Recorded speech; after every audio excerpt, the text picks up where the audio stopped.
शुरुआत डेमो से करते हैं। डेमो के ऊपर बताओ। डेमो ऐसी प्रोसेस है जिसमें 3 दिन के लिए आपको एक फ्री ट्रायल मिलता है, जिसमें आप क्लास में जाके बैठ सकते हो। जिस टीचर से आपको बैच में पढ़ना है उसी टीचर से आपको डेमो में पढ़ाया जाता है। 3 दिन के लिए आपको डेमो मिलता है जो कि फ्री ऑफ कॉस्ट होता है। उसके लिए 1000 रुपीज़ फीस जमा होती है, वो आपको रिफंड हो जाती है अगर आपको चाहिए नहीं चाहिए। अगर ये डेमो ज्वाइन करें तो वो फीस में इंक्लूड हो जाता है। हाँ, अगर हम डेमो ज्वाइन करते हैं जो 1000 रुपीज़ हम पहले प्री सबमिट करते हैं तो ये हमारे फीस में लेस होके और रिमेनिंग फीस हमें सबमिट करनी होती है आफ्टर 3 डेज। फीस का क्या स्ट्रक्चर है? अगर हम फीस की बात करें तो फीस का स्ट्रक्चर ऐसा रहता है कि जैसे इसमें इन्होंने 2 चीज़ें कर रखी है कि एक तो जैसे 6 महीने का कोर्स है उसको इन्होंने प्री बोला हुआ है, और एक 12 महीने का कोर्स है जिसको इन्होंने मेंस बोला हुआ है। दोनों की फीस में काफ़ी अंतर है। एक 30-31 हज़ार रुपये फीस है 31,000 के आसपास, और एक फ़ीस है लगभग इनकी 45,000 के आसपास, जिनमें मेरे पर्सनल ओपिनियन से बताऊं मैं तो ज़्यादा डिफरेंस होता नहीं है। जो मेन चीज़ें होती है वो सारी प्री में क्लियर हो जाती है, मेंस के लिए कुछ टॉपिक्स बचते हैं। बाकी अगर कोई बच्चा बिल्कुल फ्रेश है और बिल्कुल रो है जिसने अभी तक कुछ भी नहीं पढ़ा है तो हो सकता है उसके लिए जो मेंस वाला बैच है वो ज़्यादा बेटर हो, ज़्यादा अच्छा हो, उसमें उसको ज़्यादा सीखने को मिले। बाकी मेरे पॉइंट ऑफ व्यू से तो अगर प्री लो तब भी बेस्ट है, पढ़ना आपको ये है। प्री चूज़ किया था मेरे टाइम पे, हम दोनों ने साथ में एडमिशन लिया था तो मैंने प्री लिया था और इसने मेंस लिया था। बाकी ज़्यादा डिफरेंस रहा नहीं दोनों के बैचेस में। जो 6 महीने का बोल के वो, और ड्यूरेशन 6 महीने की रहती भी नहीं है, उसकी 8-9 महीने तक चली जाती है प्री की ड्यूरेशन भी। हाँ, 6 महीने की तो ये आईडी कार्ड पे लिख के देते हैं कि 6 महीने की ड्यूरेशन होगी, लेकिन ये 8-10 महीने की पहुंच जाती है। 9 महीने तो आपका बैच चलता ही है, और मेंस का बैच है वो ज़्यादा से ज़्यादा 1-2 महीने उसके अलावा एक्स्ट्रा चलता है। बाकी लगभग साथ ही फिनिश होते हैं, 1-2 महीने का अंतर होता है। कोर्स लगभग सेम होता है, कुछ क्लासेस एक्स्ट्रा होती है। सफिशिएंट कोर्स है, उसमें सफिशिएंट बुक्स, सफिशिएंट डीपीपीज और सफिशिएंट चीज़ें हमको अवेलेबल हो जाती है, तो ऐसी कोई दिक्कत वाली बात नहीं है। टीचर्स, अगर हम टीचर्स की बात करें तो टीचर्स यहाँ पे बहुत अच्छे टीचर्स भी है। जैसे कि यहाँ पे पवन राव सर का ज़्यादा नाम चलता है। हाँ, यहाँ पे मैथ्स की फैकल्टी, कुल मिला के कोचिंग का मेन फोकस है मैथमेटिक्स। मैथ्स की फैकल्टी यहाँ पे सबसे बेस्ट जो बताई जाती है पवन राव सर, जो मदर्स के ऑनर भी है। और सेकंड फैकल्टी के नाम पे आते हैं यहाँ पे नेहरा सर। तो एक नेहरा सर भी बहुत अच्छी फैकल्टी है मैथ्स की, वो भी मैथ्स लेते हैं, और पवन राव सर भी मैथ्स की फैकल्टी है, वो भी ऑनरशिप में है, नेहरा सर भी। दोनों अच्छे टीचर्स हैं। बाकी यहाँ पे जो क्रेज़ है वो पवन राव सर का ज़्यादा है कोचिंग के अंदर। लोग चाहते हैं कि पवन राव सर से पढ़ें। उनके बैच की डेट आने से पहले बैच फुल हो जाता है, ऐसा उनका सीन है। बैच फुल रहता है, 1000 प्लस एडमिशन बैच में पहले ऑलरेडी हो जाते हैं पवन राव सर से। काफ़ी बच्चों के साथ ये दिक्कत आती है कि वो पवन राव सर का बैच ज्वाइन करना चाहते हैं मगर उन्हें आइडिया नहीं होता है। नाम पवन राव सर का चला हुआ है कि हाँ पवन राव सर से पढ़ना है, मदर्स मतलब पवन राव सर, मतलब ये पहले से चलता हुआ आ रहा है। लेकिन यहाँ पे आगे पता चलता है कि एसएससी का बैच नया स्टार्ट हुआ है, तो उसमें मेन मैथ्स की फैकल्टी पवन राव सर नहीं है, नेहरा सर है। और नेहरा सर भी काफ़ी हद तक अच्छे हैं, लेकिन उसके अलावा भी नेहरा सर के अलावा भी बहुत सी ऐसी फैकल्टीज है जो मैथ्स पढ़ाती है। बाकी फैकल्टी में इंग्लिश का, बाकी इंग्लिश की फैकल्टी की बात करें तो यहाँ पे जनरली इंग्लिश की भी बहुत सारी फैकल्टीज हैं। और फैकल्टी में अपन बेस्ट फैकल्टी की बात करें इंग्लिश की तो सारे टीचर्स ही अच्छा पढ़ाते हैं इंग्लिश, ऐसी कोई शक की बात नहीं। बाकी मैं स्पेशली नाम तो मैं नहीं बता सकता, लेकिन अच्छा नहीं पढ़ाते वो, मतलब। और जनरली टॉप बैचेस वही लेते हैं, सारे टॉप बैचेस जो पवन राव सर के हैं, नेहरा सर के हैं, वो बैचेस वही लेते हैं, पर मैं उनका नाम एक्सपोज नहीं कर सकता। यानी कि उनकी मेथडोलॉजी गलत है थोड़ी पढ़ाने की। उन्हें पढ़ाना है, यानी कि नॉलेज है, लेकिन वो पढ़ाने का वे होता है जो कम्युनिकेट का, वो उनका अच्छा नहीं है। इंग्लिश की फैकल्टी अच्छी है, कोई शक की बात नहीं इसमें, इंग्लिश अच्छा पढ़ाते हैं। बाकी जिन टीचर से मैं पढ़ा हूँ, मुझे पर्सनली उनका पढ़ाने का तरीका है, जो मेथड है वो मुझे पसंद नहीं आया। और मुझे ऐसा लगता है मेरे पॉइंट ऑफ व्यू से कि वो टीचर जैसे क्लास में आते हैं, पढ़ाते हैं और चले जाते हैं। उनको स्टूडेंट से कोई मतलब नहीं है कि उन्हें क्या सीखने को मिल रहा है, वो पढ़ रहे हैं, उनको कुछ चीज़ें समझ आ रही है। इंग्लिश में इम्प्रूव किया जा सकता है फैकल्टी चेंज वगैरह करके। हाँ, इंग्लिश में मदर्स को इम्प्रूव करना चाहिए फैकल्टी के लिए। बाकी और सब्जेक्ट्स की फैकल्टीज अच्छी है, जैसे जनरल साइंस है, और भी बहुत सारे सब्जेक्ट्स हैं, उनकी फैकल्टीज अच्छी है। क्लास मर्ज का क्या है? क्लास मर्ज का ये है, जैसे आपका 3 दिन का डेमो के बाद आपने फीस सबमिट करी और आपका बैच स्टार्ट हुआ, और उसके बाद आपको लगा कि हमारा एक छोटा सा प्यारा सा बैच है, हम सब लोग इसमें साथ में पढ़ेंगे, रश भी नहीं। लेकिन आपको 1 महीने बाद कितने की रहती है उसमें? शुरुआत में स्ट्रेंथ बैच की रहती है, ये मान के चलो आप लगभग 250-300 बच्चे शुरुआत में होते हैं। जब आप बैच कोई सा भी बैच ज्वाइन करो, 250-300 बच्चों की स्ट्रेंथ होती है। अच्छा, फिर वो मर्ज कर देते हैं दूसरे बैच के साथ? हाँ, फिर 1 महीने बाद ये होता है, मैं यही बताना चाह रहा हूँ, 1 महीने बाद ये होता है कि कोई नया बैच स्टार्ट हुआ है, उसको आपके साथ मर्ज कर दिया, तो फिर आपके बैच की स्ट्रेंथ एकदम से 500 हो गई। तो सीट वगैरह लेने में दिक्कत आती होगी? हाँ, फिर यही होता है कि 500 लोग हो गए तो आप अगर आधा घंटा पहले नहीं पहुंच रहे तो आपको सीट नहीं मिलेगी। और एक सबसे बड़ी दिक्कत मदर्स में ये है कि बॉयज और गर्ल्स के बीच में डिफरेंशिएट किया जाता है। आगे की जो 2 रोज होती है, 3 रोज होती है, मतलब गर्ल्स हमेशा आगे ही बैठेगी, फिक्स। हाँ, ये बिल्कुल फिक्स है।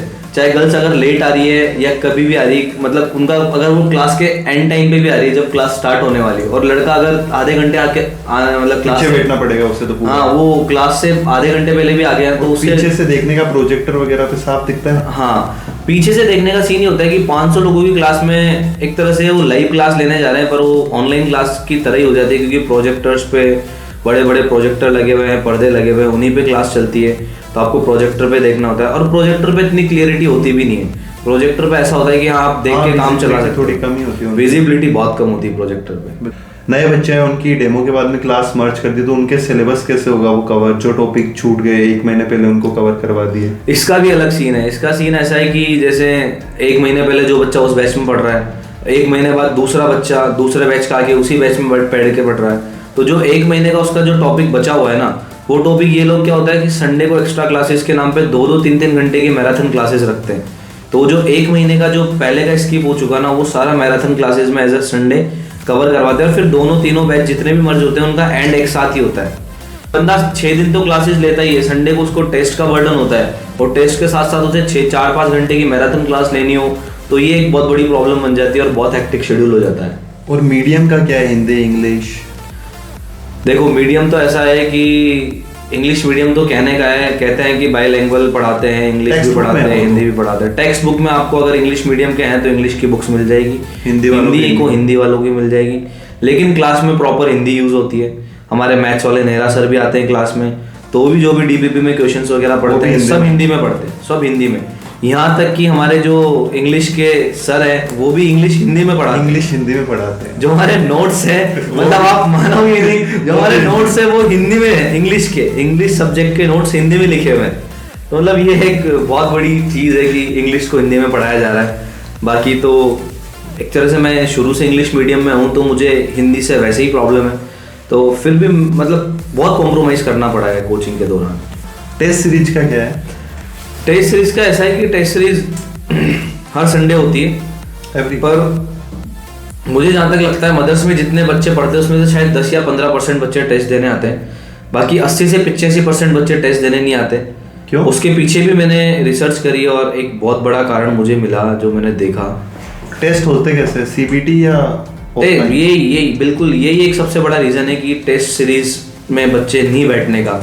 देखो, सीजीएल का एग्जाम हो या कोई सा भी एग्जाम हो, आजकल सब एग्जाम होते हैं कंप्यूटर बेस्ड टेस्ट, सबको पीसी पे बैठना होता है, डेस्कटॉप पे बैठना होता है, टेस्ट देना होता है। लेकिन मदर्स का सिस्टम है कि टेस्ट होता है सिर्फ और सिर्फ पेन और पेपर पे, जो कि ऑफलाइन तरीके से होता है। तो अगर बच्चा ऑफलाइन प्रैक्टिस करके ऑनलाइन टेस्ट देने जाएगा, ठीक है, एक प्रैक्टिस तो होगी उसकी क्वेश्चंस की, लेकिन जो उसकी फ्लो नहीं बनता कंप्यूटर पे जो फ्लो बनना चाहिए ना। और एग्जाम का रिजल्ट वगैरह आने में कितना टाइम लगता है? हाँ, और एक ये इनका बहुत ही गंदा प्रोसेस है कि 7 दिन बाद रिजल्ट आता है। जैसे इस संडे जो एग्जाम हुआ है उसका रिजल्ट आएगा नेक्स्ट सैटरडे को। तब तक बच्चा भूल जाता है कि उसने एग्जाम दिया। जैसे रिजल्ट संडे को टेस्ट हो रहा है, अगर मंडे को रिजल्ट आ रहा है तो बच्चे के मन में एंथुसियाज्म होता है कि वो उसको जानने की जिज्ञासा होती है कि मैं इसको जानूं और करें। तो सिलेबस कंप्लीशन का सीन ऐसा है कि जैसे में ऐसा होता है कि जो प्री का बैच होता है ना, वो खुद ही एक्सटेंड होकर 8-9 महीने चला जाता है, क्योंकि इनका कोई टाइम फिक्स नहीं है। सबके सिलेबस से सेम कराते हैं या अलग अलग किसी के? नहीं, ऐसा भी नहीं है। मैंने बहुत सारे बैचेस में देखा है और बहुत सारे मेरे दोस्तों से सुना है, किसी की रीजनिंग 4 महीने तक चल रही है, सेम टीचर्स 1 घंटे की क्लासेस, किसी की रीजनिंग 4 महीने चल रही है, किसी की रीजनिंग 2 महीने में खत्म हो गई है। और किसी के कोई सब्जेक्ट छूट भी जाता है कभी कभी। हाँ, किसी को कोई सब्जेक्ट पढ़ा है, जैसे साइंस है, साइंस लगभग टॉपिक है बहुत बड़ा टॉपिक है साइंस का, जो 3 महीने 3.5 महीने का चलता है। फिर वो लास्ट के 1 महीने में कवर करते रैपिडली। हाँ, और अगर लास्ट में स्पीड में करवाने लग जाते हैं ना, जो छूट जाता है वो वाले टॉपिक। हाँ, जो छूट जाता है उसको तो बिल्कुल ऐसा राजधानी एक्सप्रेस की तरह करवाते हैं, जैसे तो कोई ट्रेन छूट के जा रही है उस हिसाब से। और डाउट सॉल्विंग काउंटर? ये डाउट सोल्विंग काउंटर होता है, उस पर हर सब्जेक्ट का एक टीचर बैठता है, वो बच्चों के डाउट सोल्व करता है रिलेटेड टू डीपीपी या कोई अदर बुक्स जहाँ भी उसको डाउट आ रहा है।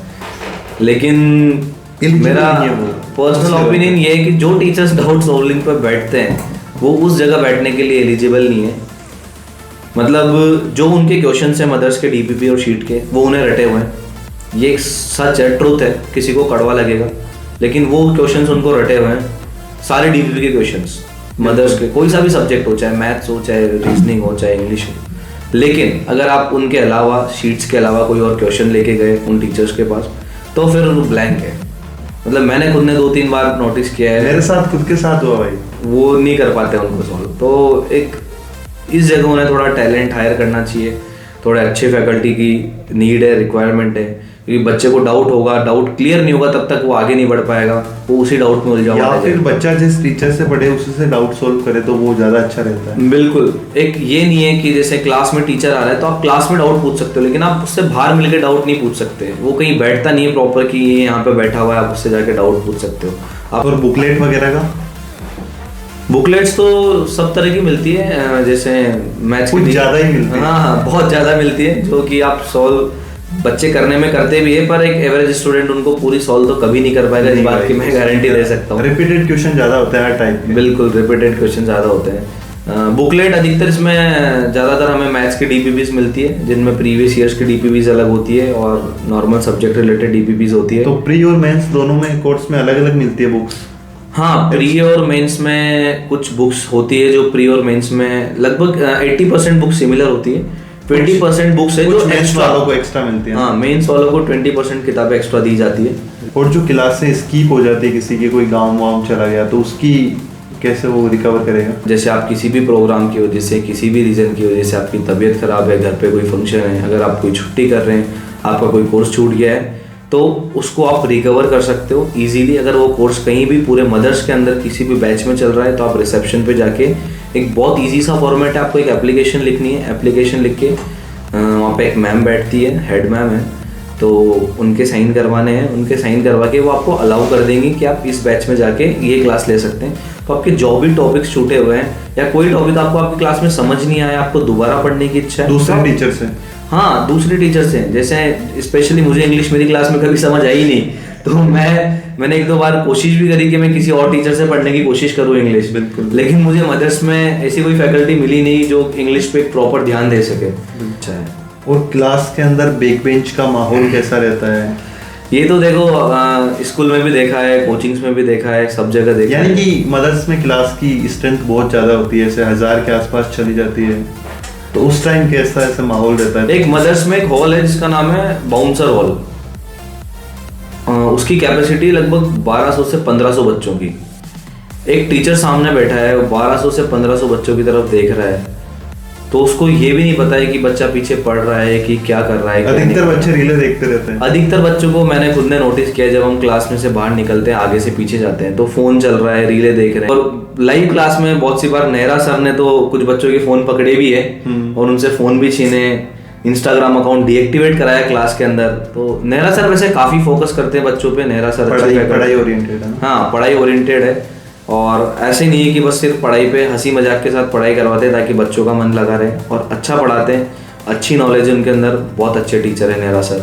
टीचर अगर पहले से बोल देता ना कि 3 महीने बाद बच्चे नहीं आएंगे, बंक मारेंगे, होटल पे बैठेंगे, चाय पियेंगे, चाय की थड़ी पे बैठेंगे, तो वो चीज़ क्या बच्चों के दिमाग में ऐड कर जाती है। और मैंने खुद ने मेरे बहुत सारे दोस्तों को देखा है कि 3 महीने बाद जो मेरे बैच की स्ट्रेंथ थी 500, वो कितनी रह गई थी बैच की स्ट्रेंथ? 250 के पास। हाँ, लगभग 250 के आसपास स्ट्रेंथ रह गई थी 500 की, लगभग 3 महीने में।